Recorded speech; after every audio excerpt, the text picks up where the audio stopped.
No te mudetes tanto porque vamos a votar y vas a participar también. Exacto. Voy a comenzar con nuevo manual versión 2025 Byrat, las claves que hay que saber para interpretación de resonancia de mama. Soy Karina Pese, doctora en medicina, especialista universitaria en mastología, especialista en diagnóstico por imágenes, experta en imágenes mamarias. Soy magíster en gestión y dirección sanitaria, magíster internacional en mastología y me desempeño como jefa de la sección de diagnóstico e intervencionismo mamario del Hospital Italiano de Buenos Aires, Argentina, cofundadora y codirectora de CLIM junto con el doctor Darío Shekman. Estas son mis redes sociales, principalmente Instagram, Facebook y LinkedIn, en donde pueden ahí encontrarme, y si no, mis páginas web que son www.doctoracarinapc.com.ar y www.cursosimágenesmamarias.com. Ahora sí, ya comenzamos de lleno con esta presentación, con la primera pregunta. En la nueva edición Bayrat de resonancia, el término inicial para la serie post-contraste en la secuencia dinámica fue reemplazado por temprana. ¿Cuál fue? ¿Por qué fue este cambio? ¿Se decidió eliminar el análisis cinético? ¿Los protocolos actuales pueden incluir adquisiciones ultrarrápidas previas al punto temporal estándar? ¿El contraste ya no debe evaluarse en los primeros minutos? Se busca unificar la terminología con la mamografía contrastada. Los invito a votar. Recuerden que la votación es anónima y esto es para saber qué sabemos con respecto a algunos cambios que se introdujeron en esta nueva edición.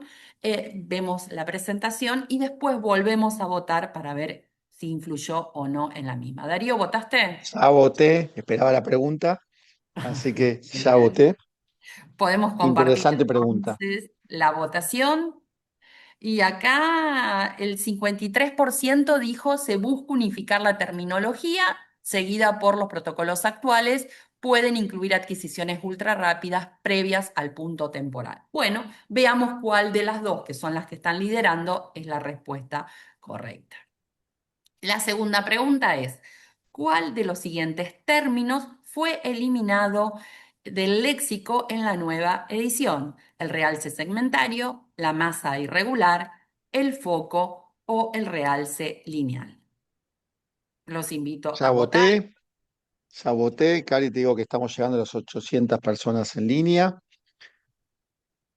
así que Pueden vamos votar. subiendo. Esto es algo que veníamos hablando en encuentros anteriores, que hemos dado adelantos, porque recuerden que esta edición se esperó desde el 2013 y hubo en los últimos 2 o 3 años muchos encuentros del SBI en RCNA en donde se hablaba de qué iban a ser los cambios y de este se habló. Bien, el 53% dijo foco, bueno, seguido por 21% más irregular. Veamos qué fue lo que realmente cambió en esta edición. Y la tercera pregunta es, respecto a la categoría Bayret 5 en resonancia, ¿cuál afirmación es correcta? Un único descriptor sospechoso basta para asignarla. Puede asignarse ante cualquier realce sin masa con patrón washout. Requiere combinación de hallazgos altamente sospechosos y siempre debe recomendarse el diagnóstico tisular o histológico con método específico. Puede omitirse la recomendación de contingencia diagnóstica.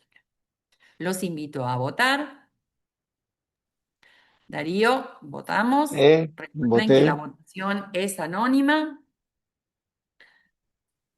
Es importante que todos voten. Después vamos a volver a hacer las mismas preguntas. A lo largo de la presentación yo iré marcando cuáles son las respuestas correctas para que después volvamos a votar.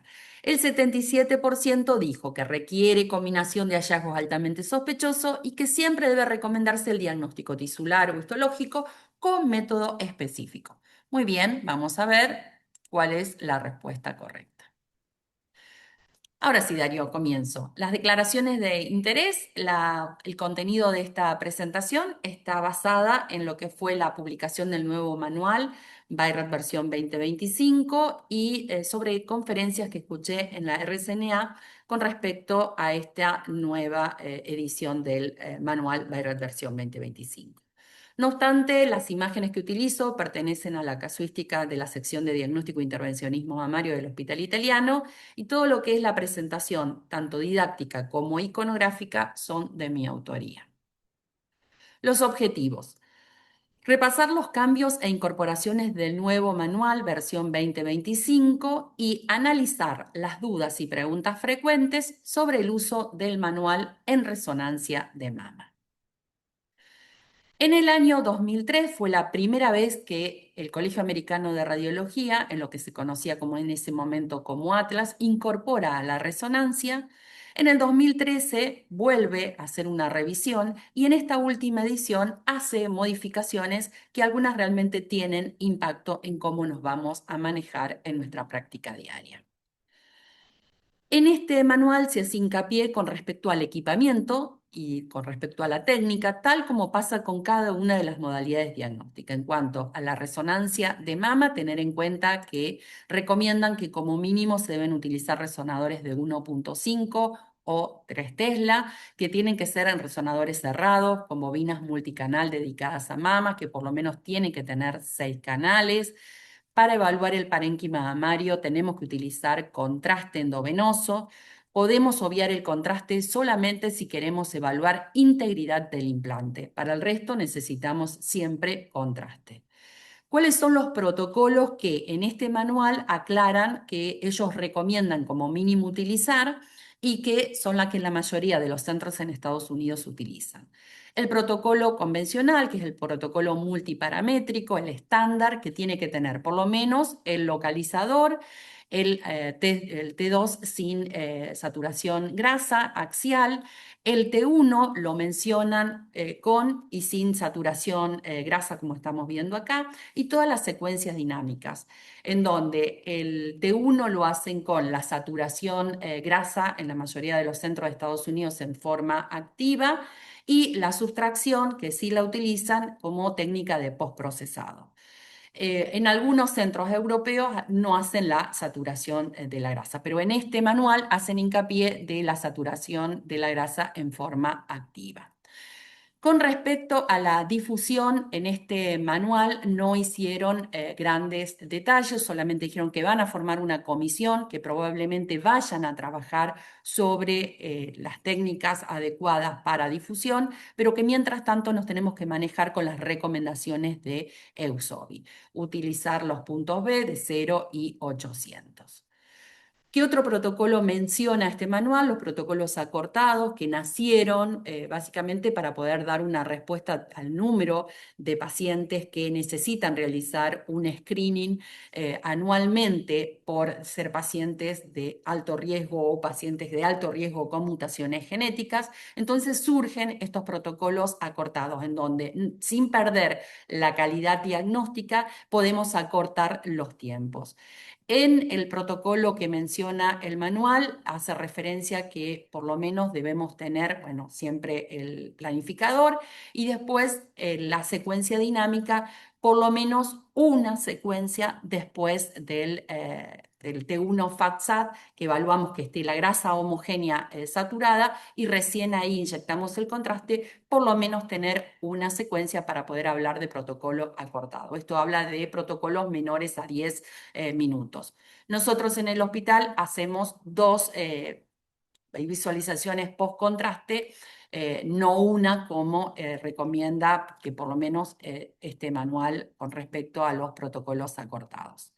Con respecto a la técnica ultrafast, hace mención que es una técnica prometedora, con múltiples series de alta resolución temporal y espacial antes del pico que teníamos de realce, antes de esos 60, 120 segundos post contraste, en donde evaluábamos ante ese realce inicial que le llamamos y por eso cambia a temprana la evaluación, porque con estos protocolos ultrafast en las lesiones podemos tener imágenes de captación mucho antes que ese pico de los 60 o 120.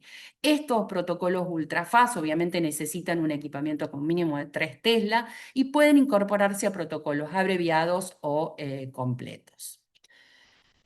Con respecto, vamos a retomar en eso cuando evaluemos la cinética. con respecto a cómo tiene que estar estructurado el informe. Acá un modelo, dirección falsa, un centro de imágenes, pero así debería estar encabezado un informe de resonancia, donde tengamos la indicación del examen, la comparación con los exámenes previos, si esta paciente ya tiene resonancias, ahí es donde voy a poner, y todos los estudios mamarios previos que considero relevantes que llevaron a este estudio. Después, los parámetros de adquisición, cuál es el protocolo que yo utilicé, y después entro ya bien en el informe propiamente dicho, en donde voy a hablar sobre la cantidad de tejido fibroglandular, el realce parenquimatoso de fondo. Si tengo un hallazgo, siempre empiezo la descripción por el hallazgo de mayor sospecha y después voy siguiendo. La evaluación, que es esa categorización que voy a hacer, y la recomendación. Recuerden que a veces podemos, que esto ya se veía en la quinta edición, en donde se permite la disociación entre lo que es la categorización de evaluación y la recomendación en algunos casos puntuales. En cuanto a la indicación del estudio, lo dividen en estudio en pacientes asintomáticas, en screening, con una indicación opcional para poner las subcategorías, que sería bueno utilizarlo, para riesgo elevado, mamas densas, una paciente que ha tenido cáncer de mama previo tratado, ya ha completado el tratamiento, y también tengo que anotar y relevar todos estos datos que me van a hacer al informe. Si yo conozco si la paciente tiene una mutación genética o si la paciente hizo algún test realizado por algún modelo matemático en donde le hayan calculado el riesgo y haya dicho que esta paciente es de un alto riesgo, también anotarlo. Antecedentes previos de cáncer de mama, en qué edad fue el diagnóstico, cuándo completó el tratamiento, porque eso va a tener impacto en lo que yo vaya a evaluar en esa imagen. En cuanto al estudio diagnóstico, acá lo divide en dos. Uno que es Word, que es el trabajo, si tengo hallazgos clínicos o hallazgo por imágenes. Si estoy siguiendo un BIRAT 3 en pacientes por ahí de alto riesgo que realizaron una resonancia o una paciente que vino a un control y para prótesis hizo contraste y encontramos un hallazgo que fue categorizado como 3. En el seguimiento posterior una biopsia, en evaluación de implantes y también tengo que relevar todos los datos que considero clínicos o imagenológicos de importancia. Destaca la indicación principal, un cáncer actual de la paciente, ya sea para extensión de enfermedad antes o después del tratamiento instituido, o si yo estoy evaluando respuesta a la neoadyuvancia, también lo tengo que constatar como opcional. Antecedentes relevantes, también si yo, por ejemplo, estoy controlando una evaluación de respuesta a la neoobservancia, tengo que anotar qué tipo de tumor era, el tamaño, la localización para poder hacer después ese comparativo. Todo esto tiene mucha importancia, ¿por qué? Porque si yo todo esto lo documento bien y tengo forma después de relevar toda esta información, tiene la ventaja de que yo puedo auditar cómo estoy trabajando, cómo está dando los resultados de mis resonancias. Es importante registrar todo lo que son los escenarios hormonales. Si bien hay numerosos papers que nos manifiestan que podemos hacer la resonancia en cualquier momento del ciclo, no como decíamos antes, entre el día 7 al 14, esto es muy válido para pacientes que uno tiene con diagnóstico reciente de cáncer de mama, donde vamos a necesitar o una sospecha diagnóstica en donde necesitamos de la resonancia. No vamos a esperar a tener el momento del ciclo. Muy distinto es, y esto es una opinión personal y es como nosotros nos manejamos en la sección, que si la paciente viene asintomática para realizar un screening de alto riesgo, en la sugerencia nuestra es realizar la resonancia, sí, en el periodo adecuado del ciclo, entre el día 7 y 14. ¿Qué otros datos hormonales son importantes de registrar y que no son datos administrativos, sino que realmente me van a modificar la interpretación de la resonancia? Es saber si esa paciente ha tenido un embarazo reciente, a que está en un puerperio inmediato, si la paciente está en lactancia, saber si la paciente es regular o irregular el ciclo menstrual que tiene, si está utilizando terapia hormonal, si está utilizando terapia antiestrógeno, por ejemplo el tamoxifeno. Es muy conocido el efecto que hace el tamoxifeno sobre el realce parenquimatoso de fondo mientras la paciente lo está tomando, que disminuye ese realce. Pero también hay un efecto que se llama rebote cuando la paciente suspende el tamoxifeno. Entonces, todos esos datos que no son datos administrativos son muy importantes que se documenten. Veamos qué cambió. Con respecto a la evaluación del tejido glandular y el realce parenquimatoso de fondo, básicamente no tuvo grandes cambios. Lo único que pone mínimo incluye que no haya ninguna captación. En cuanto a la cantidad del tejido fibroglandular, lo mismo que en la quinta edición, lo podemos evaluar en el T1 sin la saturación grasa, como estamos viendo en estas imágenes, o podemos utilizar el T1 FATSAT que vamos de posterior a la inyección del contraste. Lo vamos a evaluar antes, ahí lo podemos utilizar. Y como en la clasificación, tejido adiposo casi en su totalidad, fibroglandular disperso, fibroglandular heterogéneo y fibroglandular casi en su totalidad. Acá tenemos un axial T1 sin la saturación grasa y acá con la saturación grasa, que se conoce como máscara antes de la inyección del contraste. Sigue siendo una evaluación subjetiva, o sea, generalmente los del medio, donde puede haber un poco más de variabilidad inter e intraobservador. Generalmente lo que es adiposo o tejido fibroglandular en su totalidad no vamos a tener diferencias. En cuanto a ver, para que no me deja pasar, el realce parenquimatoso de fondo se sigue midiendo en la fase temprana, 60 a 120 segundos posterior a la administración del contraste, sigue siendo igual, mínimo, que puede haber algo de captación a nada, leve, moderado y marcado, pero acá también es subjetivo. ¿Dónde lo voy a evaluar? Lo voy a evaluar en el T1 FASAT con contraste en esa fase temprana o en la fase esa temprana en el MIP, ¿sí? Lo ideal es hacerlo sin la sustracción, así evitamos los artefactos. Recordemos cómo son los patrones normales que está dado por la vascularización de la mama. Podemos tener lo que se conoce los patrones en marco, que muchas veces ya cuando vemos esta distribución periférica, dado principalmente por ramas de la mamaria interna y de la mamaria externa, ya sabemos que esto es realce parenquimatoso de fondo normal, sobre todo cuando es simétrico. El problema a veces surge cuando es asimétrico y hay que diferenciarlo de realces no masa. También podemos tener lo que se conoce como punteado.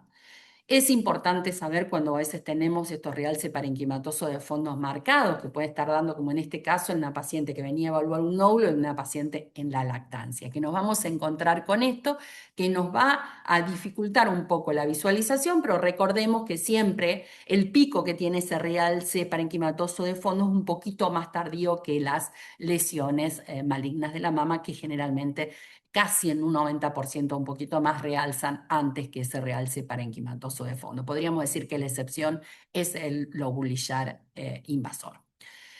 Podemos tener realce parenquimatoso de fondo que puede ser simétrico o asimétrico, como el que estamos viendo. Acá tenemos en la mama derecha, que es una mama operada e irradiada de menor tamaño, y vemos que el realce parenquimatoso de fondo, en este caso, es leve y asimétrico. Acá lo estamos evaluando en la secuencia nativa, el T1 FATSAT con contraste, y acá en la sustracción. Es importante que nos acostumbremos a mirarlo acá, porque acá puede haber un pequeño movimiento artefacto y a veces podemos tener falsos realces que no son reales. En cuanto a sin formar simétrico o asimétrico, el manual dice que es opcional. Yo puedo elegir informar detalladamente si esto es simétrico o es asimétrico, y en el caso que es asimétrico, siempre voy a poner el de mayor valor. Es decir, acá de este lado tengo mínimo y de este lado tengo leve, voy a terminar informando leve. En pacientes con mastectomía también nos vamos a encontrar con un realce parenquimatoso de fondo asimétrico, porque tenemos una sola mama si esta paciente se extirpó casi en su totalidad el tejido glandular y queda solo tejido adiposo. Y haciendo siempre hincapié en manual de evaluarlo en las imágenes nativas y no en el postprocesado, porque puede haber movimientos, como le estoy mostrando acá, y esto me puede llevar a falsas interpretaciones. Con respecto a los hallazgos, acá hice una captura de lo que es el manual y los puntos en donde hubo cambios que vamos a ir viendo detalladamente. Con respecto al foco, esta era una de las preguntas, dado la heterogeneidad en el uso de las diferentes prácticas y en la literatura, se decidió que el término foco se elimine. ¿Por qué? Porque hoy con los resonadores que tenemos la posibilidad de diferenciar si esto es una lesión masa o una lesión no masa. Los autores que formaron parte de este comité hacen hincapié que se necesitan más estudios de investigación para determinar cuál es el verdadero valor predictivo positivo de estas lesiones menores de 5 milímetros que son masa o lesiones no masa. Hoy tenemos el suficiente poder de resolución espacial para poder decir si esto es una lesión masa o una lesión no masa. Pero bueno, necesitamos saber cuál es el valor de esto. En cuanto a los descriptores en masa, para ver una coherencia con todas las modalidades, se añadió el término lobulado que antes estaba en la quinta edición incluido dentro de la forma oval. Ahora tenemos el oval más el lobulado. Esto para que haya coherencia. Y con respecto al margen, al igual que en las otras modalidades, se elimina el margen irregular y solamente queda la forma irregular. Y esto es cambiado el irregular por indistinto, homologando todo. Entonces, ¿cómo queda esto? Queda así: forma oval, forma lobulada, forma redonda y forma irregular. Esto es un dato iconográfico. Y acá veamos con ejemplos. Oval, lobulada, que es la nueva incorporación, que tiene que tener lobulaciones, a diferencia del oval, que tiene esa forma elíptica, como si fuera una pelota de béisbol. La redonda, que forma un círculo, y la irregular, cuando no es ni oval, lobulada o redonda. ¿Qué pasa con los márgenes? Bueno, acá los márgenes son divididos en dos: circunscriptos y no circunscriptos. Los circunscriptos, cuando hay una transición abrupta entre ese margen, ese borde convexo, con el tejido que lo está rodeando. ¿Cuándo lo evalúo? El manual Bayratt hace hincapié de la evaluación tiene que ser en esa fase temprana, apenas inyecto el contraste. Pero recuerden que esto no lo considera el manual, pero hay lesiones que tienen un signo que se llama el signo del florecimiento, que uno los primeros minutos lo va a ver como más margen bien circunscripto, pero a medida que va pasando el tiempo se empieza a formar unos pequeños ángulos y se va desflecando esa lesión. Entonces, eso no está incluido en el manual, pero se los comento para que lo tengan en cuenta. No circunscripto, indistinto antes, irregular, y el espiculado del que salen finas espículas desde ese margen. Con respecto al margen, acá me quedó anotadito: circunscripto, indistinto y espiculado, como para que lo tengan desde la iconografía y lo recuerden. Es importante tanto para el margen como para la forma que yo tenga una muy buena resolución isotrópica, es decir, que tenga voxeles cercanos inferiores a 1 milímetro para poder evaluar, fíjense la diferencia entre tener una alta resolución y una mala resolución, porque esto puede hacer que a veces una lesión parezca más o menos circunscripta de acuerdo a la resolución con la que yo esté trabajando. Otro punto importante, les traigo un artículo que tiene unos años, pero es un artículo que los invito a leer, está disponible en PubMed abierto, del año 2002, del grupo de la doctora Laura Lieberman, en donde evalúa el valor predictivo positivo de los márgenes. Ojo con los márgenes circunscriptos, porque nosotros estamos asociando siempre la mamografía, la ecografía, que generalmente todo lo que es circunscripto y en la mamografía le vemos el signo del halo, pensamos que es benigno. Pero ojo acá, porque fíjense que en esta serie el 17% de los cánceres que fueron estudiados con resonancia tenían márgenes circunscriptos, mientras que en mamografía solamente el 2%. Con respecto al realce interno, ¿cómo realza esa masa una vez que yo le administro el contraste? Bueno, es bastante parecido, solo hace una disquisición en la descripción de cómo es ese anillo. Tenemos el homogéneo, los septos hipointensos, el heterogéneo, todo eso sigue igual a la quinta edición, y al realce en anillo que antes ya teníamos le agrega la palabra grueso. Y esto es porque quiere diferenciarlo de otro tipo de realce. Fíjense que este realce es bien grueso, heterogénea la captación, Generalmente este tipo de tumores que presentan estos realces gruesos en anillo, cuando uno hace la cinética, si utilizamos un protocolo multiparamétrico, vemos que generalmente tiene una cinética de washout de lavado. Acá tenemos el MIP en donde vemos esta lesión, que es una lesión tipo masa, redonda, de márgenes circunscriptos con un realce en anillo grueso. Esto, el manual hace la disquisición de grueso y lo explica en el manual porque reconoce, antes no lo hablaba en los manuales anteriores, de los realces finos, homogéneos, anulares. ¿Se acuerdan de la clase de signos en donde les hablaba del signo del eclipse que tienen algunos quistes inflamatorios?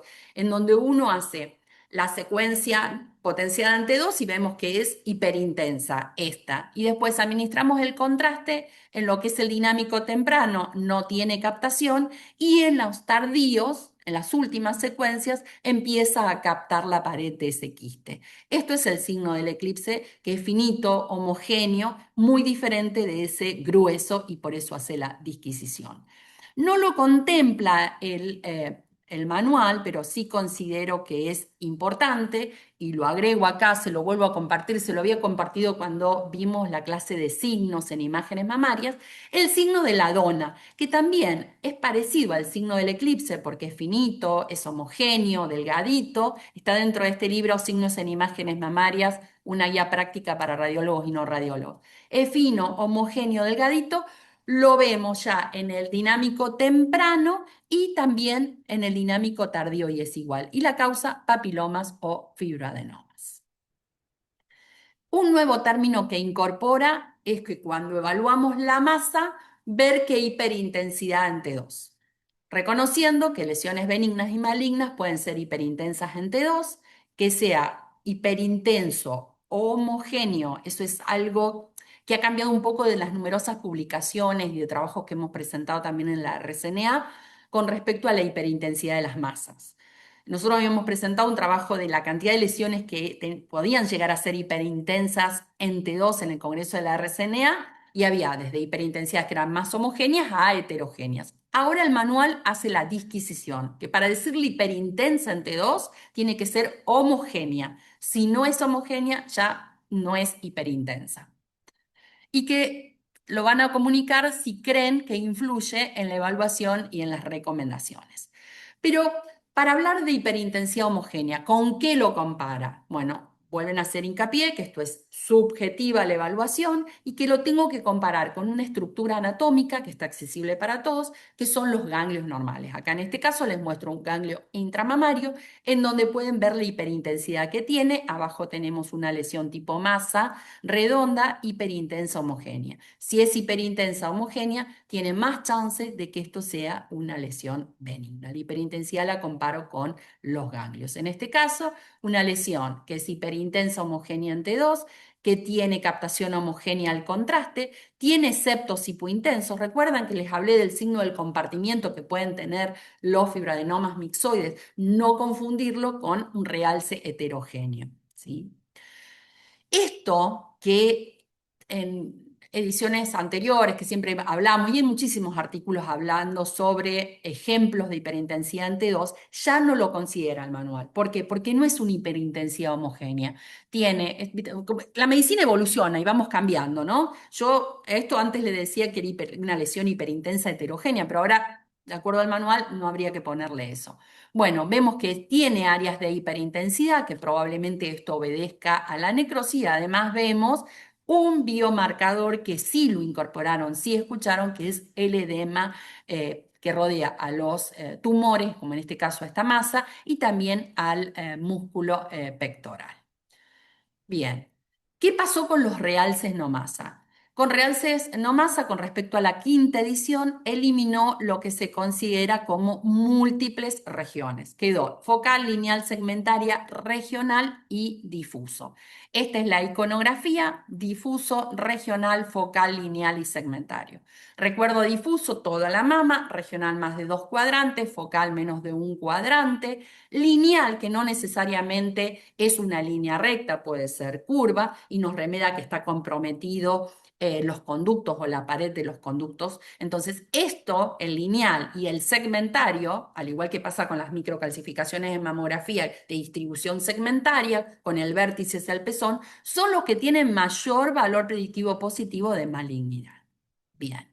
¿Y cómo es ese realce no masa dentro de la misma, ese realce interno una vez que llegó el contraste? Puede ser homogéneo, puede ser heterogéneo, puede ser en empedrado o puede ser en anillo. Y veamos ejemplos con imágenes de resonancia. Homogéneo, heterogéneo, en empedrado o formando múltiples anillos. Esto no cambió con respecto a la edición anterior. Siempre heterogéneo, empedrado y en anillo son los de mayor valor predictivo positivo y obviamente si le sumo la distribución lineal o la distribución segmentaria. Con respecto a la cinética del realce, vuelvo a retomar esto que les hablé al principio de que hay en algunos centros que ya empezaron a utilizar la ultrafaz en la resonancia. Bien, entonces, hay una captación un poco más temprana que ese realce que estábamos acostumbrados a ver dentro de esos 60 o 120 minutos. Entonces, el manual hace hincapié que no debemos utilizar la cinética de realce solamente para definir si una lesión es benigna o maligna. O sea, lo vamos a incorporar si yo tengo muchos datos en la morfología de la lesión que estoy evaluando y creo que si yo le sumo el dato de la cinética, me va a influir en la valoración, ¿sí? Cuando estoy en esos casos de duda me va a ayudar, pero no es que tengo que buscar y digo, solamente lo único que encuentro de sospecha es la curva. Si lo único que encuentro de sospecha es la curva cinética de esa lesión, y por ahí si yo lo miro en el T2 termina siendo un ganglio intramamario que tiene una curva de lavado. Entonces, las características cinéticas, importante, no deben utilizarse como un criterio primario para la identificación o caracterización de los hallazgos en la resonancia. Esto es un concepto muy importante. Y acá les muestro en el gráfico por qué pasó a dejar de llamarse inicial, que lo evaluamos los 60, 120 segundos, que es la mayoría que tienen los protocolos multiparamétricos convencionales, acá. ¿Por qué? Porque en los ultrafast la captación de algunas lesiones se da mucho antes. Entonces se habla de fase temprana. Con respecto a las curvas persistentes, meseta y en lavado, si yo hago un protocolo convencional, lo voy a poder seguir evaluando y es exactamente lo mismo que hacía en la quinta edición. Con respecto a los puntos a tener en cuenta, las curvas tiempo-intensidad y la cinética no son verdaderamente cuantitativas como me gustaría que fuera, varían de acuerdo a qué, al equipo que utilicé de resonancia, a la bobina que usé, al agente de contraste, qué secuencias utilicé, el momento de adquisición post-contraste y otros factores como la reproducibilidad imperfecta, ¿sí? A veces para una misma lesión entre los distintos sistemas asistidos por computadora que yo puedo estar utilizando, inclusive entre los radiólogos. Hay variabilidad. ¿Qué más cambió? Los ganglios pasaron a ser ahora un hallazgo principal. Recuerden que los ganglios en la quinta edición era un hallazgo asociado. Ahora tienen carácter propio, entidad, pasan a ser ganglios linfáticos, los tengo que describir si son intramamarios, axilares o de la cadena mamaria interna, entre normales y anormales. Veamos ejemplos. La nueva incorporación, ganglio intramamario. Generalmente los ganglios intramamarios están localizados en el cuadrante supraexterno de ambas mamas, pero lo podemos localizar en cualquier sitio de la anatomía de la mama. Hay que recordar que los ganglios generalmente siguen el trayecto venoso, entonces voy a encontrar el vaso y voy a encontrar el ganglio. ¿Qué morfología tienen esa hiperintensidad del ganglio en T2? Y aquí fíjense esto, que si yo le mido la cinética al ganglio, generalmente tienen una captación ávida del contraste y lavan rápido. Es decir, que si yo me debería guiar solo por la cinética, lo tendría que considerar sospechoso y eso está mal. Yo acá a la cinética no le presto atención porque sé que los ganglios se comportan así. Eso no me suma al momento de evaluar si es un ganglio normal o anormal. Más ejemplo de un ganglio intramamario, en donde vemos que la corteza es homogénea, delgada, y el hilio es hiperintenso y que tiene una captación ávida al contraste. Muy diferente a un ganglio intramamario anormal, como el que vemos acá. Van a ver que no hay un parámetro único en donde uno diga, esto es anormal, o el punto de corte de los 3 milímetros, como pasa, por ejemplo, en el ultrasonido. Acá no quedó claro cuál es. Es más subjetivo y más dependiendo un poco de la comparación simétrica con respecto a la otra mama, si hay o no hallazgo, como en este caso, en donde tenemos una lesión tipo masa extensa con compromiso de la piel y un ganglio intramamario en donde, si bien sigue manteniendo el hilio, vemos que hay un engrosamiento difuso de la corteza. Entonces, esto es un ganglio intramamario anormal, al igual que este. Acá vemos bien ese trayecto venoso, vemos el ganglio, un ganglio que casi no le podemos identificar el hilio, que queda bien excéntrico, la captación ávida al contraste en una mama que tiene un hallazgo tipo masa de sospecha. ¿Qué otra cosa tenemos que conocer muy bien? Es la anatomía de la axila. Y esto es muy importante porque lo que nos va a requerir los cirujanos al momento de estadificarle una axila en una paciente con cáncer de mama. Entonces, conocer cuál es la anatomía, pectoral mayor, pectoral menor, conocer cuáles son los niveles de ver, que después ellos también, en el momento que tengan que ir a hacer un vaciamiento axilar, los médicos nos van a decir, bueno, contabilicé tantos ganglios, vos me contabilizaste esto. O sea, a nosotros nos interesa saber cuál es la carga tumoral imagenológica que tiene esta paciente. Primer nivel de ver está dado por el borde inferior y externo del músculo pectoral menor. Segundo nivel, por detrás del músculo pectoral menor o entre los dos pectorales. Entre el pectoral menor y el mayor está un espacio que se conoce como el espacio de Rotter, donde vamos a tener ganglios que forman parte de ese segundo nivel. Y el tercer nivel por el borde superior e interno del pectoral menor. Ahí tengo que ir a buscarlo. Sobre todo tengo que ser muy exhaustiva cuando yo tengo una paciente con un diagnóstico de cáncer conocido. Entonces, ¿qué morfología podemos encontrar normal de ganglios axilares? Y puede ser muy variable. ¿Sí? La anatomía es variable. No es lo mismo los ganglios por ahí de una paciente más joven, una paciente posmenopáusica, en donde los ganglios a veces aumentan de tamaño. Por lo tanto, el aumento de tamaño no debería ser un indicador en los ganglios axilares de sospecha. Sí, si ese aumento de tamaño va con una pérdida del hilio o con un engrosamiento cortical focal o difuso. Generalmente las pacientes posmenopáusicas empiezan a tener un reemplazo dentro del hilio y empieza a ganar el componente más graso dentro del mismo. Y vamos a tener a veces ganglios grandes, pero con una cortical delgadita homogénea.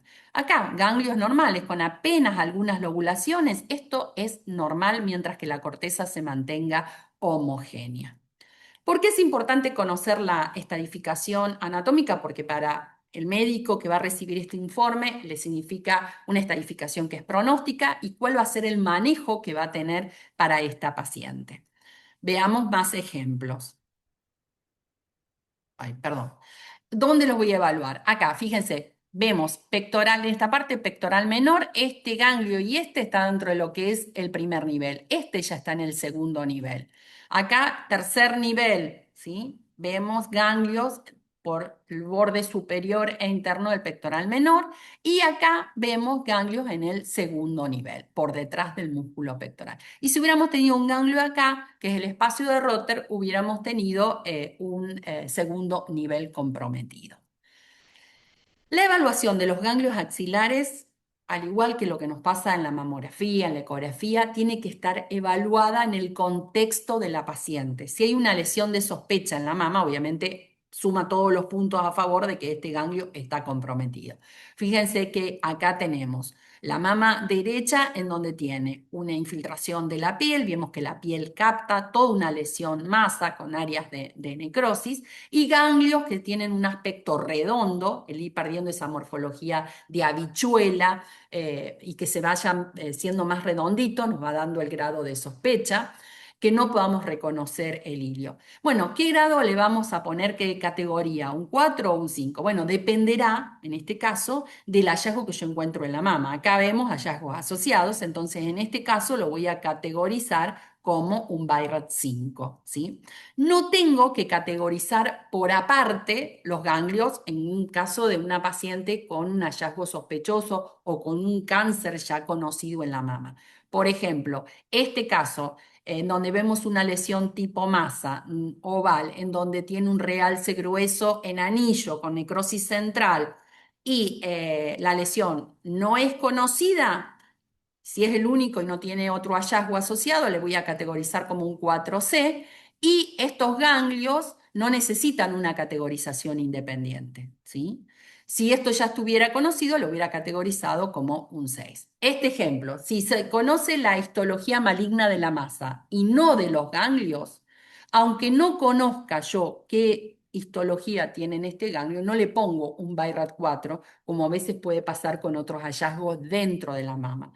En la axila, si yo ya tengo una lesión maligna conocida y esto es un BIRAT6, a esto no lo categorizo en forma independiente. Sí puedo recomendar, sí puedo hacer alguna sugerencia, esto lo permite, esta licencia lo permite y me parece muy bien porque nosotros también somos médicos y estamos informando un estudio y podemos recomendar, y esto es una forma de describirlo, dos ganglios linfáticos de aspecto anormal en nivel 1 de ver.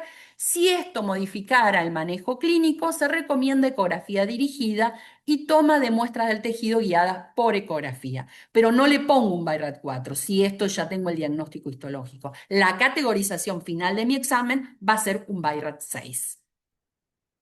¿Qué pasa si yo tengo ganglios axilares o intramamarios con apariencia normal, como un hallazgo único, como en este caso, en donde lo único que tengo son ganglios anormales, que son pérdida total del hilio, algunos son redondos, otros son ovales, aumentados de diámetro? ¿Qué BIRAT le pongo? Y no hay ninguna captación. Bueno, acá tengo que pensar y sospechar que estamos ya acá ante un carcinoma oculto de la mama hasta que no se demuestre lo contrario y que tengo que hacer la punción histológica. Entonces a estos ganglios sí los voy a categorizar como BIRAT4B. ¿Sí? Entonces, si yo los veo que son sospechosos, no tengo ninguna captación en la mama y no tengo ninguna patología conocida que me pueda justificar, es decir, la paciente no tiene un linfoma, no tiene un melanoma, algo que me pueda dar estos ganglios, lo tengo que considerar de sospecha de probable origen mamario y lo voy a categorizar como un BIRAT4B.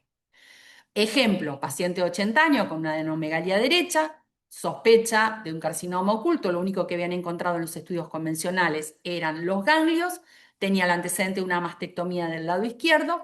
Bueno, acá pensamos que esto es de origen mamario, lo categorizo como un BIRAT4B y tengo que hacer el estudio histológico de los ganglios bajo guía ecográfica.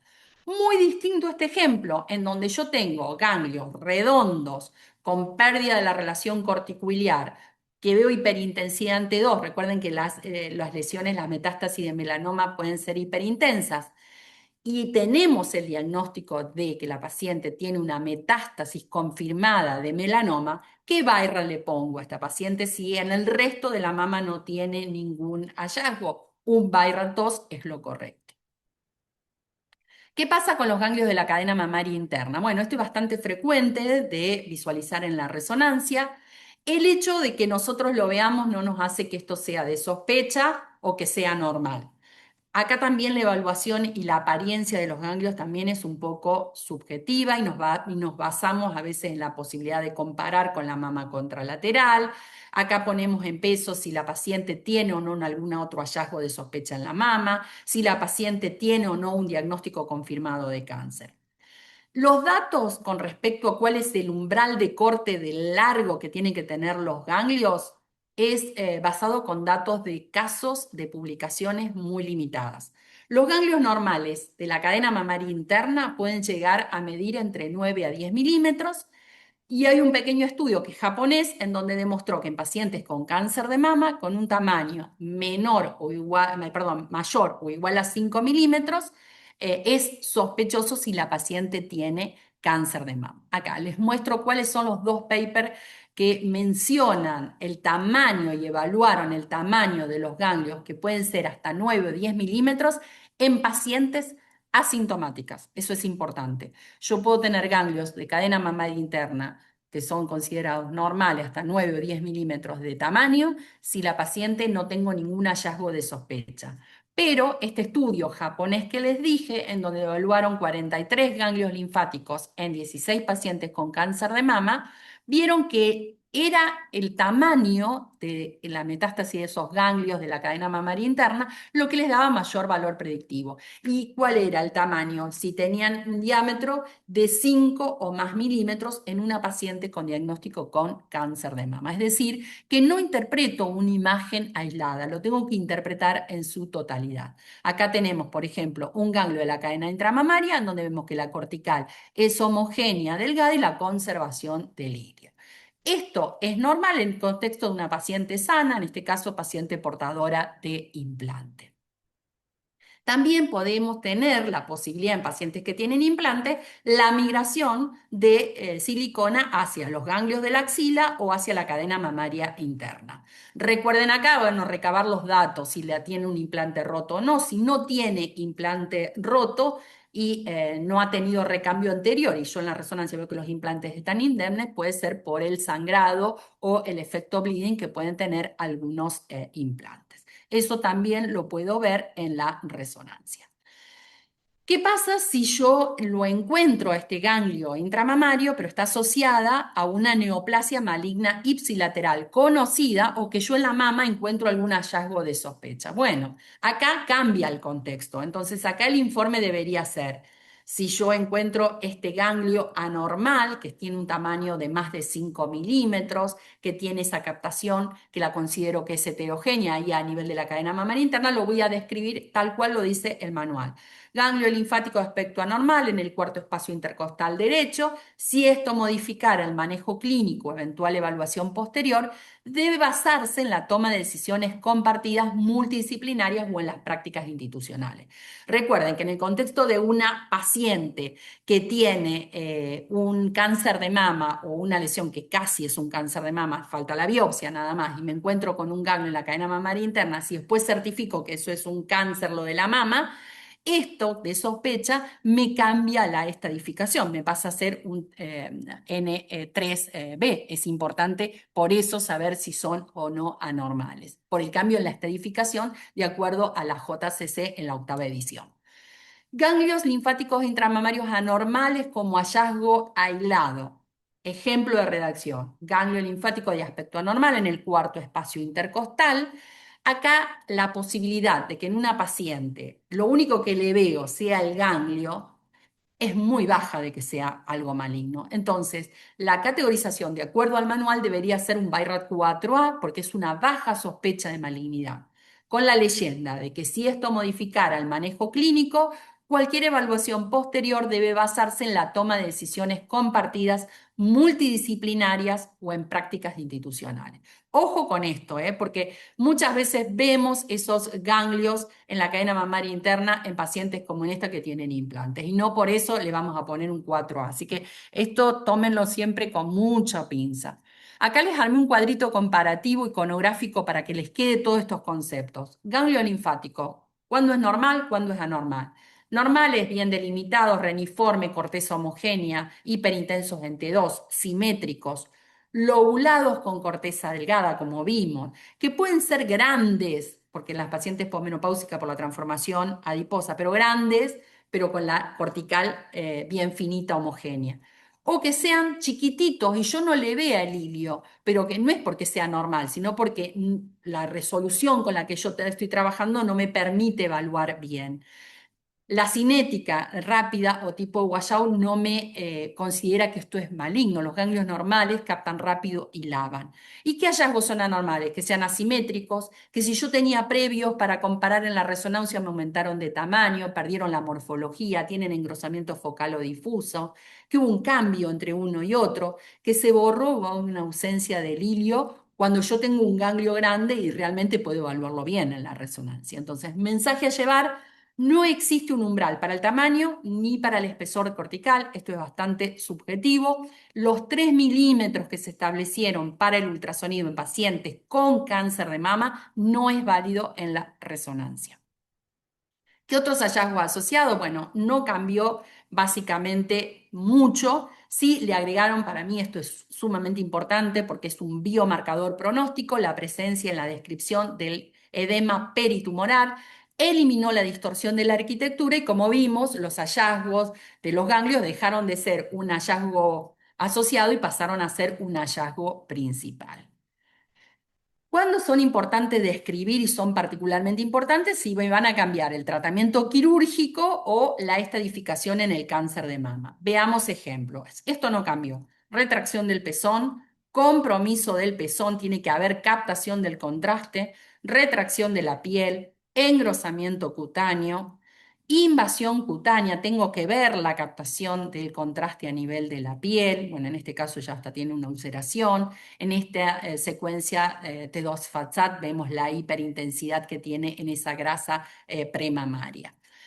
La invasión, y aquí hay que diferenciar entre si esto está invadiendo solo el músculo pectoral, porque no me cambia la estadificación, a si está invadida la pared torácica. Esto para el cirujano es muy importante esta información. ¿Por qué? Porque si me está invadiendo el músculo serrato, los intercostales, ya es un T4A en la estadificación de la JCC. Mientras que la invasión del músculo pectoral no me cambia la estadificación. Recuerden que para hablar de invasión del músculo pectoral tienen que estar viendo como le estoy marcando ahí en las flechitas.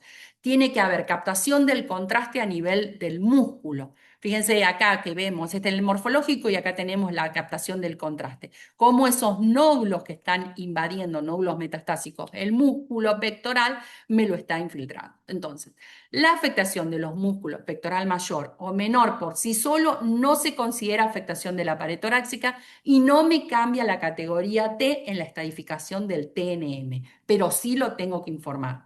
Si yo lo único que veo que es la proximidad o el borramiento de esa grasa premamaria que está antes del músculo pectoral, no lo considero al músculo pectoral infiltrado. Para que el músculo pectoral esté infiltrado, tiene que haber captación dentro del músculo.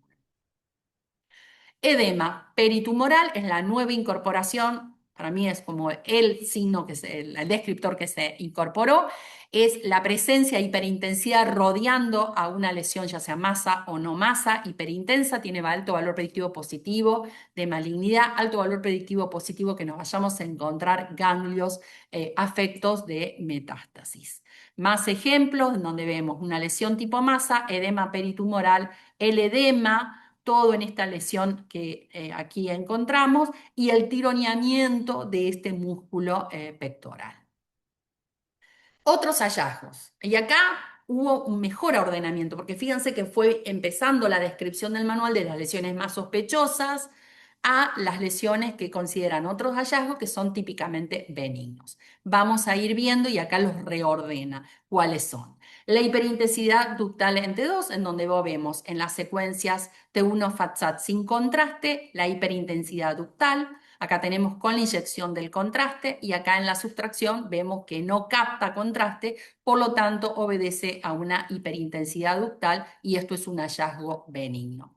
Los quistes que pueden ser múltiples, como en este caso, bilaterales, que son imágenes nodulares redondas u ovales hiperintensas, son hallazgos totalmente benignos, categorizables como Vibrant 2 y puede ser múltiple o también puede llegar a ser, como en este caso, único y que inclusive en las secuencias dinámicas, como vimos en las fases tardías, pueden tener esta captación fina, anular, que se conoce como el signo del eclipse. ¿Qué otra cosa tenemos que informar si vemos las colecciones? Que las colecciones pueden ser postquirúrgicas o colecciones postbiopsia, también las tenemos que informar. Las masas sólidas sin realce, los fibroadenomas fibróticos, recuerden que lo vamos a ver como lesiones nodulares ovales o intensas en secuencias potenciadas en T2, también en T1, y vemos que no tienen captación tras la administración del contraste.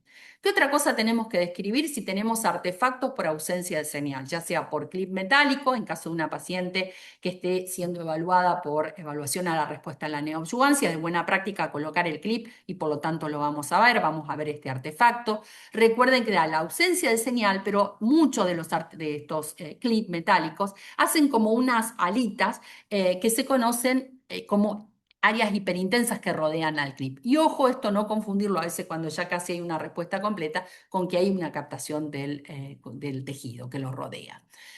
Otra cosa que tengo que informar, por ejemplo, estos implantes, hoy se me pasó todo rápido, los implantes Motiva, en donde tienen un chip que es muy chiquitito, pero fíjense el artefacto que hace. Bueno, todo esto lo voy a informar.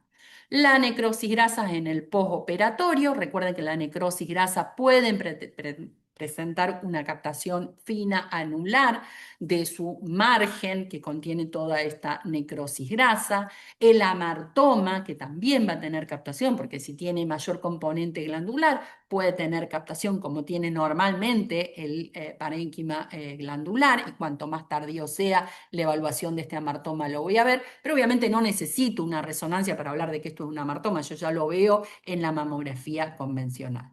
Lesiones cutáneas que realzan, como por ejemplo el hemangioma. Esto es muy importante, que si un técnico sabe que la paciente tiene alguna lesión cutánea que va a realzar, que nos notifique o que la marque para que no se vaya a confundir con nada.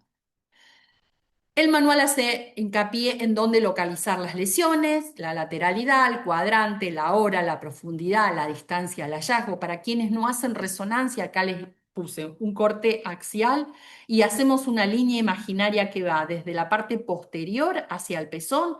En la mama derecha esto es externo, en la mama derecha esto es interno, en la mama izquierda esto, la línea imaginaria, hacia adentro es interno y hacia afuera es externo. Y acá vemos el tabique interventricular, estoy más o menos en una parte baja de la mama, ¿sí? Esto estaba localizado exactamente en hora 7. Y después vamos a el sagital, que si tengo un sagital tardío, que a veces lo hacemos nosotros, lo hacemos en las pacientes con evaluación de respuesta a la neoadyuvancia para ver si en los tardíos hay o no captación, o en los carcinomas lobulillares generalmente también lo hacemos. Podemos trazar una línea imaginaria que va del pezón hacia el plano posterior y todo lo que está por encima es superior y lo que está por abajo es inferior. Bastante parecido a lo que vemos con la mamografía. ¿Qué otra cosa incorpora este manual? Implantes y otros tipos de aumentos. Esto es algo nuevo, otros tipos de aumentos los reconoce.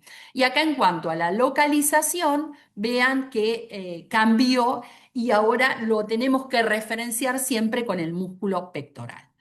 En pacientes asintomáticas con implantes de silicona, la FDA, que es la Federación de Alimentos y Drogas en los Estados Unidos, y el Colegio Americano de Radiología, recomienda que las pacientes asintomáticas portadoras de implantes hagan estudios, ecografía o resonancia para detectar ruptura silenciosa una vez que tengan colocados los implantes cuando cumplen 5 o 6 años después de la colocación, después de la cirugía, y que luego tendrían que hacer estudios cada 2 o 3 años.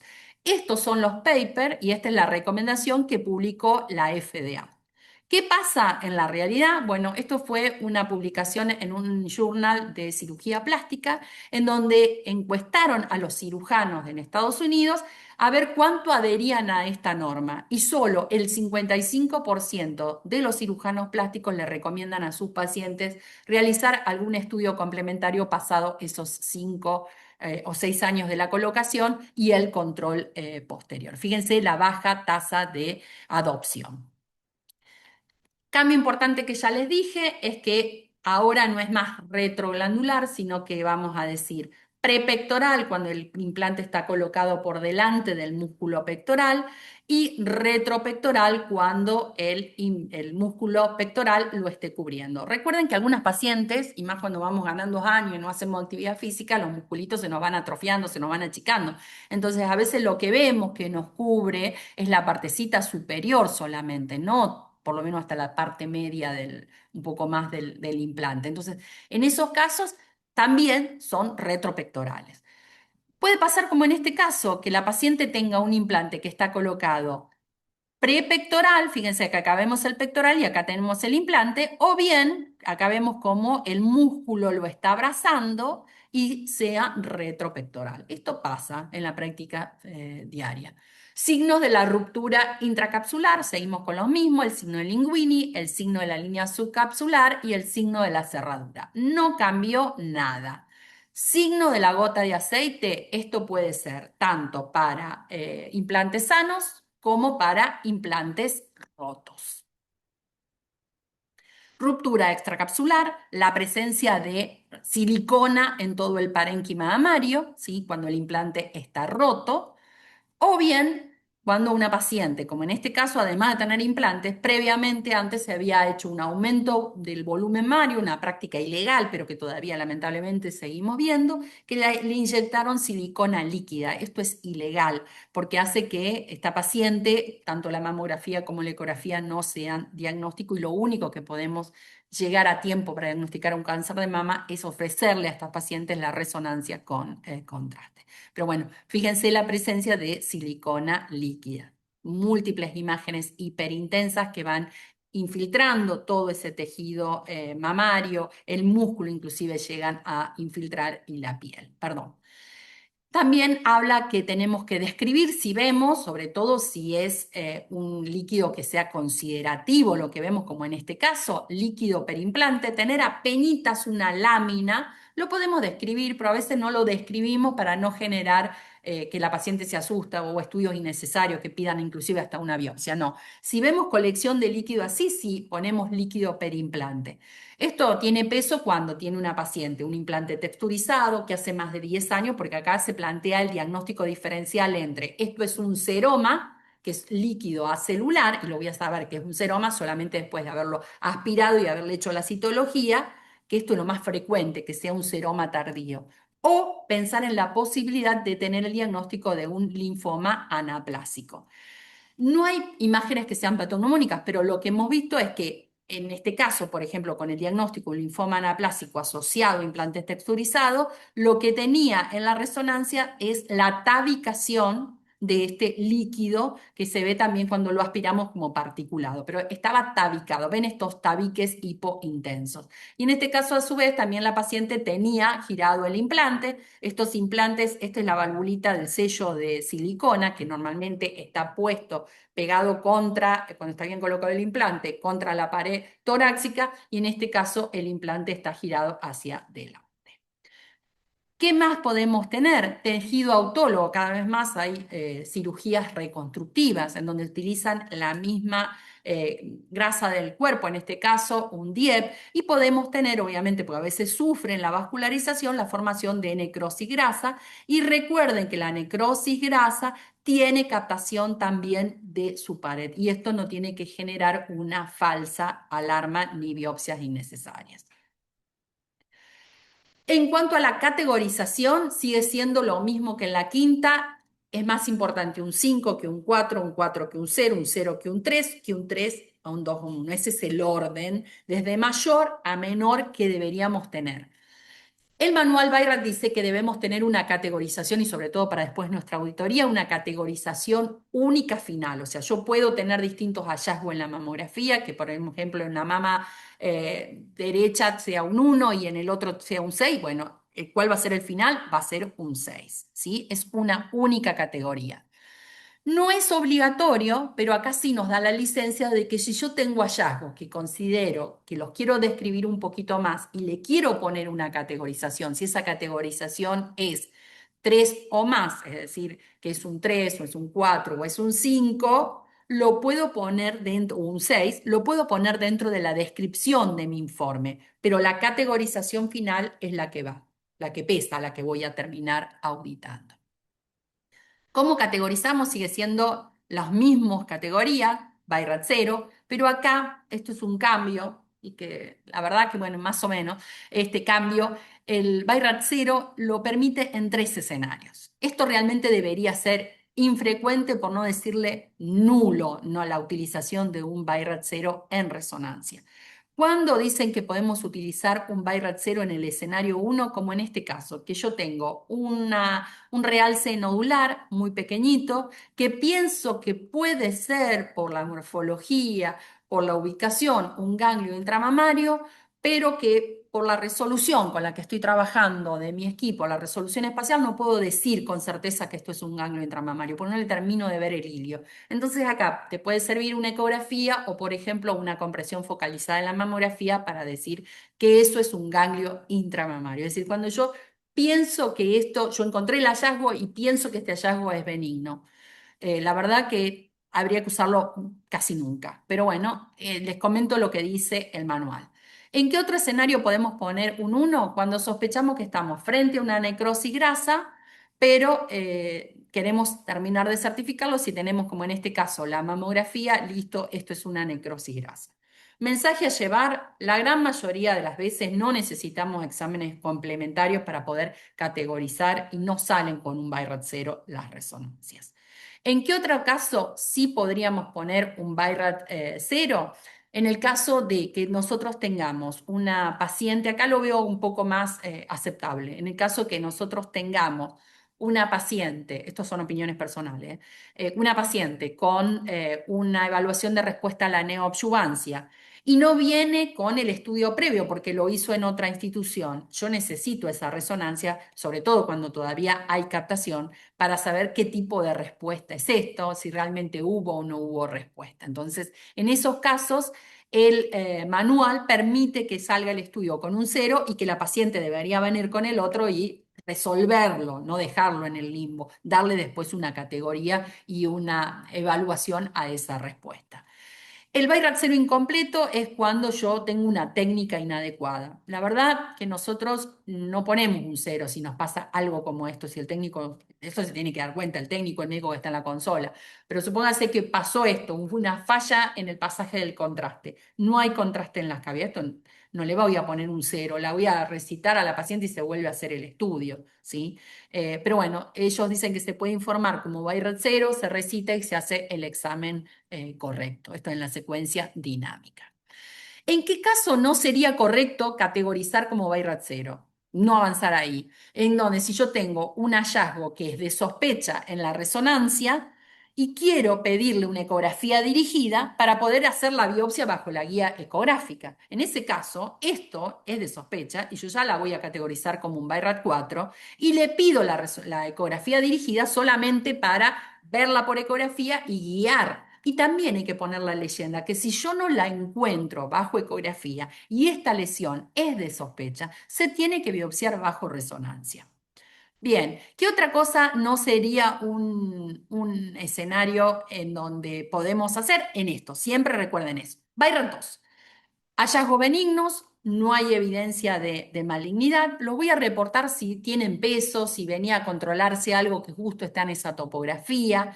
¿Qué hallazgos benignos pueden incluirse? Cirugías previas, marcadores de biopsias, realces evaluados como benignos y los implantes mamarios. Ejemplo, ausencia de artefacto de señal por un clip, no, venía para control de una lesión que se punzó hace mucho y era benigno, implantes mamarios, cicatrices posquirúrgicas, la voy a categorizar como un Byrat 2. No todos los hallazgos benignos deben reportarse, hace hincapié este manual, diciendo que si yo tengo quistes o hiperintensidad ductal, no es necesario, si no tiene impacto, no tengo que reportar. Con respecto a la categoría 3, sigue siendo limitada, opinión de expertos, y hacen hincapié que como que la lesión que tiene más evidencia académica por publicaciones para poder categorizar seguros como 3 cuando es la primera vez que la estoy viendo o si no pasaron más de 2 años en los controles, es cuando tengo una masa ovalada, circunscripta, con realce interno homogéneo, septaciones internas hipointensa y que es hiperintensa en las secuencias potenciadas en T2. Acá la categorización Bayrat se basa y lo deja un poco a libre experiencia de cada uno, o sea que hay que, ojo, cuidado, y por eso es tan importante que auditemos nuestra práctica para saber cuántos Bayrat 3 tenemos en resonancia. La meta deseable es que sea menor o igual a un 5% de todos los informes de resonancia.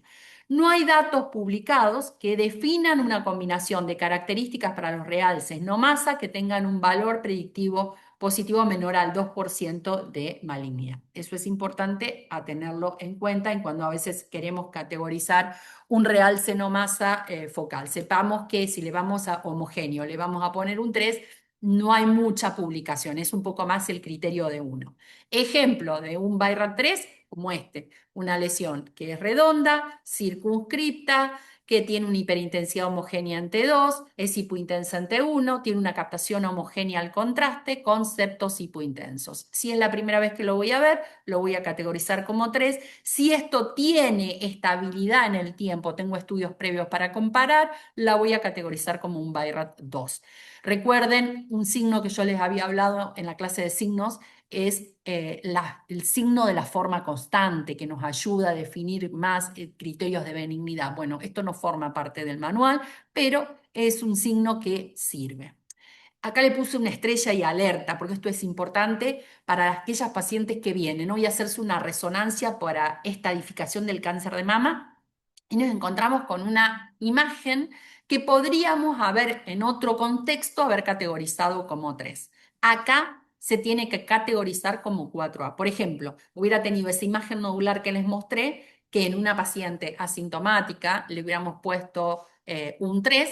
En esta paciente, en el contexto de un cáncer de mama activo, es decir, esta paciente viene estadificación por cáncer de mama, el manual dice que la tengo que categorizar como un 4A. Veamos un ejemplo. En este caso, una paciente que venía para estadificación, en donde tenía un cáncer conocido en la mama derecha, hace la resonancia por estadificación y encontramos un cáncer en la mama izquierda en hora 12 y en hora 9 aparece un realce nodular oval homogéneo con un septo hipointenso en su interior.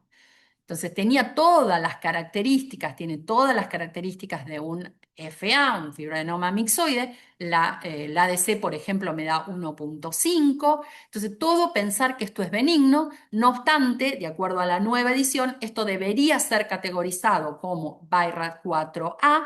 Tengo que hacer la ecografía dirigida. Y si lo identifico, como en este caso, que veo que es un nódulo sólido hipoecogénico con el septo ecogénico en su interior, lo voy a biopsiar bajo guía ecográfica. No lo tengo, no lo identifico para biopsiar en ecografía, lo tengo que biopsiar bajo resonancia. Y lo tengo que categorizar como un 4A de acuerdo al nuevo BI-RADS en el contexto de una paciente, vuelvo a decir, en el contexto de una paciente con cáncer de mama. En este caso fue un fibroadenoma. Categoría 4, y acá entramos en la nebulosa, porque acá deja el libre albedrío y a la experiencia de cada uno a qué le voy a poner 4A, 4B, 4C. Hace y acepta, no es obligatorio, pero al igual que en las otras, en mamografía, en ecografía, podemos utilizar la subdivisión en A, en B y en C de acuerdo a la sospecha. Un hallazgo 4C es un hallazgo muy sospechoso, dice el manual, pero que no presenta las características clásicas de un cáncer. Y acá elijamos a dónde lo ponemos nosotros, porque no está claro y acá en la página 707 del manual lo aclara muy bien. Será importante realizar investigaciones futuras para aclarar qué tipo de hallazgo de la resonancia pueden clasificarse adecuadamente en cada subdivisión. Actualmente, los tipos de hallazgo de la resonancia que se clasifican en cada subdivisión de la categoría 4 se basan en experiencia individual y práctica clínica. Así que acá hay que tener experiencia para poder decir, lo coloco acá, acá o acá. Lo importante es que si es sospechoso hay que biopsiarlo. Después lo otro es un poco más para auditoría interna. En este caso, por ejemplo, que tengo un realce tipo masa redonda con un realce en anillo, yo, Karina Pese, la clasifico como un 4C. Como les dije, el manual nos da la libertad de pensar en base a nuestra experiencia. Categoría 5, altamente sugestivo de malignidad, que estamos casi seguros que es un cáncer, más un 95%. Lo puse, me viene benigno, salvo que sea algo más que justificado, como por ejemplo podría llegar a ser en la resonancia, por ejemplo, una mastitis granulomatosa, siempre lo tengo que considerar discordante al resultado. ¿Qué hallazgo el BI-RADS hace hincapié que son los de mayor sospecha si tengo una lesión con masa, con margen especulado, o que tengo un realce lineal o segmentario sin masa? Y acá en cuanto al realce lineal dependerá si tiene realce heterogéneo o tiene un realce en anillo o en empedrado y si va también acompañado con otras características a nivel de las imágenes. Si no sé, encuentro en la mamografía microcalcificaciones de sospecha en ese sector. Eso es lo que yo opino. Conducta recomendada, siempre tenemos que tener el diagnóstico histológico. Y como les dije, si yo no lo pude identificar después en esa mirada dirigida de la ecografía, tengo que poner en la leyenda que tiene que sí o sí ser biopsiada bajo resonancia. Bien. Bueno, ejemplos de un BI-RADS 5. Vemos que tiene esta paciente toda esta lesión masa irregular, vemos que presenta engrosamiento de la piel, edema premamario, tiene compromiso porque hay captación de la piel, entonces con adenomegalias voluminosas con necrosis, entonces a esto lo voy a categorizar como 5. Otro ejemplo, una paciente que tiene compromiso cutáneo, tiene ulceración de la piel, posteriormente esta paciente avanzó, vemos las adenopatías que tiene signo de la necrosis. Esto lo voy a categorizar como un BI-RADS 5 porque hay lesiones de sospecha y hallazgos asociados. BI-RADS 6, ya voy terminando, malignidad comprobada por biopsia. Esto antes de la terapia local definitiva, y esto es importante porque acá da lugar y ya considera todo lo que son los tratamientos ablativos de la mama, por ejemplo, la crioterapia. Incluso dice cuando no hay zonas de realce conocidas. Veamos ejemplos. Si yo tengo esta lesión, que ya sé que está punzada, viene a realizar la resonancia. Este es el diagnóstico de cáncer. Y adyacente a la misma, tengo un realce de similares características morfocinéticas y está contigua, no me cambia, no mide más de 2 centímetros la extensión y no me va a cambiar la gestión clínica, la voy a categorizar como BI-RADS 6 a esta lesión que no conocía, por ejemplo, ¿sí? No tiene que utilizarse y hacen hincapié el término de satélite. ¿Qué pasa si yo tengo una lesión que está contigua a una que ya conozco, que sé que es el cáncer, pero me encuentro en esta resonancia de estadificación que tiene un real senomasa, es decir, que no es la misma morfología que el hallazgo ya de certeza confirmado, y que la extensión de esta lesión es más de 2 centímetros, me va a cambiar la conducta, yo necesito tener una certificación histológica. Entonces, contiguo sí, pero morfología diferente y que me aumente la extensión en más de 2 centímetros, me va a cambiar al cirujano, le va a cambiar significativamente la conducta clínica si es maligno para una cirugía más extensa. Entonces, en estos casos se va a clasificar no como un 6, porque esto yo ya sé qué es, pero esto todavía no tengo la certificación. Entonces la voy a clasificar como un BI-RADS 4C. ¿Qué otros hallazgos adicionales podemos encontrar? Podemos encontrar algún hallazgo que tiene la misma morfología que los que ya tengo certificados, pero que estén a una distancia de más de 2 centímetros y que me va a cambiar probablemente la gestión, la manejo de este paciente, entonces la voy a categorizar como BI-RADS 4. O si yo tengo, por ejemplo, como en este caso, en otro cuadrante, un realce no masa segmentario en anillo. Esto yo sé que es un cáncer, no obstante tengo esto que no sé qué es y lo voy a categorizar como un BI-RADS 4. ¿Le puedo llegar a poner un 5? Y sí, si tiene algún hallazgo asociado, como por ejemplo el compromiso dérmico. Realces nuevos no biopsiados, entonces recuerden, esto está biopsiado y tengo otros realces, aunque no tenga exactamente, pero esto es una lesión masa, la voy a categorizar como BI-RADS 4. Y ahora sí, concluyendo, la nueva edición nos representa un avance importante en armonización de la terminología, reorganización del léxico por orden de importancia, nos ordenó. El manual está muy ordenadito, es divino. Incorporación de los nuevos descriptores, incorpora marcadores biomarcadores importantes como por ejemplo el edema que veníamos hablando en los encuentros anteriores de CLIN.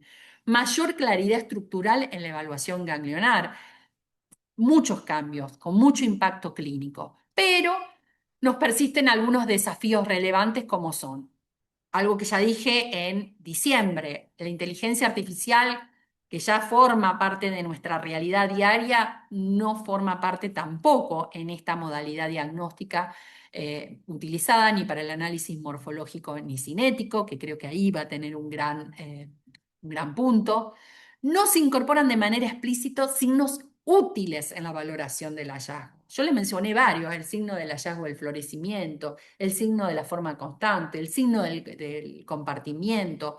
También hay otros signos, por ejemplo, en implantes, descrito, por ejemplo, de un grupo de Brasil, en donde hablaban del signo de la gota negra en caso de un granuloma de la cápsula, para diferenciar, por ejemplo, de un linfoma anaplásico. Todos esos signos, el signo de la cáscara de huevo roto que describía en el libro de signos en imágenes mamarias, tampoco están contemplados. Y esto es lo que más me preocupa, son las zonas grises en la subcategorización, en donde queda todo muy librado a la experiencia y al manejo de cada uno. Algunos le pondrán A, otros le pondrán B, C, y sobre todo quedan muchos grises en escenarios clínicos complejos que todavía no está muy claro para nosotros. Como conclusión, podemos decir que estandarizar es el punto de partida que tenemos, ¿sí? Es como nuestro faro que nos va a iluminar si nosotros estamos navegando por las aguas de las imágenes mamarias, es el faro que nos va a iluminar para llegar a buen puerto y no estrellarnos contra las rocas, ¿no? En una noche oscura.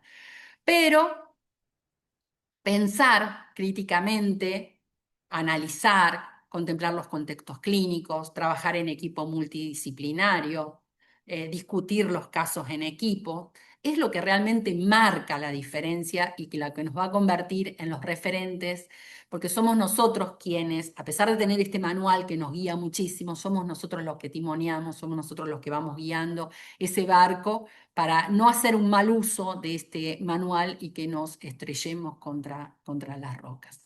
Así que muchísimas gracias a todos por vuestra atención. Estos son mis datos de contacto y ahora sí los invito de nuevo a votar. Darío. Dale, Cari, empezamos con la votación. Si querés, la hacemos rápidamente, como siempre estamos en tiempo. Después empezamos, mientras Alex hace la comparativa, vamos mostrando algunas de las cosas que tenemos preparadas. Votación número uno. En la edición Bayrat en resonancia, el término inicial para la serie post-contraste fue reemplazada por temprana. Se decidió eliminar el análisis cinético. Los protocolos actuales pueden incluir adquisiciones ultra rápidas previas al punto temporal estándar. El contraste ya no debe evaluarse en los primeros minutos. Se busca unificar la terminología con la mamografía contrastada. Los invito a votar, espero que voten. Recuerden que la votación es anónima. Cuento, Cari, que tenemos ya más de 1000 participantes escuchando la charla. Buenísimo. Pueden votar, a ver si nos comparte Alex la votación. Acá el 52%, los protocolos actuales pueden incluir adquisiciones ultra rápidas previas al punto temporal estándar. Cambió un poquito la votación, vamos a compararlas en un ratito. Vamos con la segunda votación. ¿Cuál de los siguientes términos fue eliminado del léxico en la nueva edición? Realce segmentario, masa irregular, foco o realce lineal. Recuerden que esto es algo que venían ya hablando en presentaciones previas de la SBI, de la CNA. Entonces ya esto lo veníamos charlando. También cuando fue el año pasado, ¿no? Que hicimos el Sí, curso ya lo de habíamos presentado, actualización esto de ya lo Byron. vienen hablando hace Sí. bastante. Aprovecho también para comentar, para el que puso el tema del realce, todavía no tenemos curva cinética en contraste. Bueno, pero ahora lo vamos a aclarar La vamos a aclarar, pero creo que es un punto importante, ¿no? bien. Todavía, porque creo que con IA van a empezar a salir. Bueno, acá el 81% dijo que se eliminó el foco. Vamos a la tercera pregunta es respecto a la categoría BIRAT 5 en resonancia, ¿cuál afirmación es correcta? Un único descriptor sospechoso basta para asignarla, pueden asignarse ante cualquier realce sin masa con patrón de washout, requiere combinación de hallazgos altamente sospechosos y siempre debe recomendarse diagnóstico tisular o histológico con método específico o puede omitirse la recomendación de contingencia diagnóstica. Los invito a votar. Recuerden que la votación es anónima. Pueden ir votando. Te cuento, Cari, que ya están apareciendo, ya está el chat abierto y ya están apareciendo felicitaciones para vos de distintos lados de la clase, lo contenta que están, de que te siguen a todos lados. Así que bueno. 93% dijo requiere combinación de hallazgo altamente sospechoso y siempre debe recomendarse el diagnóstico tisular con método específico. Muy bien. Bueno, vamos a leer algunas cositas del chat, Darío, mientras saludamos, así le damos tiempo a Alex que nos arma la comparativa, o querés que Que le vayamos armen. presentando a nuestros panelistas, como vos quieras. Si querés, lo vamos presentando, así vamos ganando tiempo para... Perfecto. Vamos presentando y después hacemos la comparativa. Como disertantes nacionales invitados en la discusión del caso clínico, tenemos a la doctora Vanessa Krakowski. Ella es médica especialista en oncología radiante, máster internacional en mastología del Instituto Europeo de Oncología Veronesi, vicepresidente de la SATRO, que es la Sociedad Argentina de Terapia Radiante, y ella se desempeña como médica de staff del Hospital Alemán en BID Centro Médico. El otro invitado, Darío. Es el doctor Enríquez Díaz Cantón, es consultor en acreditación de posgrado de la Comisión Nacional de Evaluación y Acreditación Universitario, CONEEU, es médico asociado en oncología de Fundaleu y es integrante del equipo de cáncer de mama del Instituto de Oncología del CEMIC.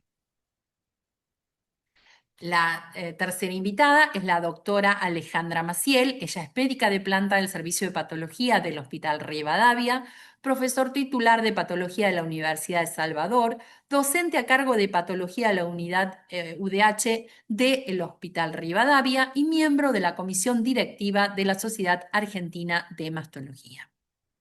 Y disertante internacional, tenemos al doctor Gustavo Feblés de Uruguay, que es jefe de la unidad de diagnóstico mamario del Hospital Británico de Montevideo, expresidente de la Sociedad de Radiología e Imagenología del Uruguay y es expresidente de la Sociedad Uruguaya de Mastología. Y es el director de CLIM de Uruguay. Esto nos faltó en el CV. Bueno, dejo de Exactamente. compartir para Falta, poder... falta un disertante, Cari, el Ay, doctor perdón, Luciano perdón, perdón, Casab. perdón. Me faltó la última, perdón, disculpen, perdón. Acá estamos. El doctor Luciano Casab, que es jefe de sección de mastología del Servicio de Ginecología y Mastología del Hospital César Milstein, que era el hospital francés, y es el expresidente de la Sociedad Argentina Mastología hasta el año 2024. Muy bien, le Ahora damos sí, la bienvenida. Ahora sí dejo de compartir, así le damos lugar, si ya tiene Alex la comparativa. Muchas gracias por los mensajes, muy amables. A ver si se ahí ve la tenemos la comparativa. comparativa. Bien, vamos Pasemos a la con primera, Alex, si la podés. primera. La primera, bueno, que lideraba la última, esto de unificar la terminología no fue por eso, sino como les mostré, en muchos centros ya cuentan con la posibilidad de tener resonancia ultrafaz, en donde la captación de las lesiones se ven antes que ese pico que nosotros buscamos para los convencionales multiparamétricos a los 60, 120 segundos, por eso se cambió la terminología de valoración inicial por temprana, para aquellos que están utilizando la contrastada. Bueno, se Entonces, invirtió, la Cari, la verdad que respuesta, te escucharon, pero importante que entiendan o que sepan eso que todavía no tenemos, o sea, no usamos curva en la contrastada. muy bien, perfecto, eso lo vas a volver a tomar, Eso retomar. vamos a ver la semana Eso próxima, que yo pero le puse, se busca unificar, bueno, siempre una preguntita media capciosa es siempre hay. capciosa, me pareció buena como pusiste y es bueno como para entender. No tenemos curvas, o sea, no hacemos curvas, no tenemos como en resonancia cuando hacemos los 5 post contraste, el Y la dinámico, otra ¿no? Y la otra es acá también hubo una que era capsiosita, que era la más irregular, porque acá me estoy refiriendo más irregular en la forma, se continúa y lo que se eliminó fue los márgenes irregulares. Lo que se eliminó de todas estas opciones, ¿cuál era la correcta? Correcta, foco. El foco se eliminó, porque ahora con los resonadores, como sabemos, podemos tener la capacidad de decir esto es una masa o esto es un realce no masa focal. Lo que falta todavía definir y que probablemente a medida que se vayan haciendo publicaciones y contando cuáles son nuestros resultados, veamos qué valor predictivo positivo tiene para después decir, bueno, a esto sí lo vamos a categorizar un 3, a esto lo vamos a categorizar un 2, a esto lo vamos a categorizar un 4, ¿sí?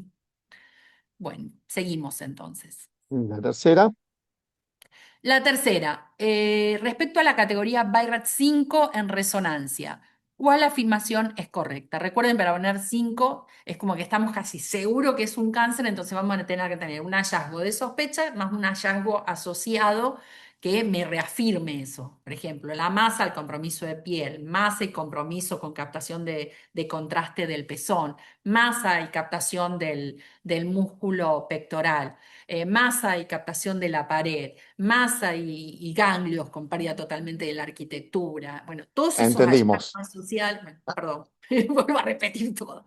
Todo eso nos hace pensar en un 5. Así que muy bien, ya venía muy bien al principio, 77 pasamos a un 90. 93. Muy Me, bien, me apasiona y me empiezo, arranco tranquilo. claro. Pero Bueno, bueno, me parece ah, muy bien. Tenés muchas felicitaciones, Cari. De ahora voy a compartir, si te parece. por Em, supuesto, yo ya me muteo, lo saludo a... no, quédate todavía que vamos a hacer. Tienen ahora unos minutos, si quieren, como para ir al baño, que siempre nos piden. 5 minutitos van a hacer y vamos a presentar nuevamente, por no estuvieron temprano, todo lo que hace Clim y empezamos con el caso clínico. Mientras tanto, acá lo que yo les había prometido, este es el curso que Karina amablemente decidió sortear y dar una beca, que comienza el 16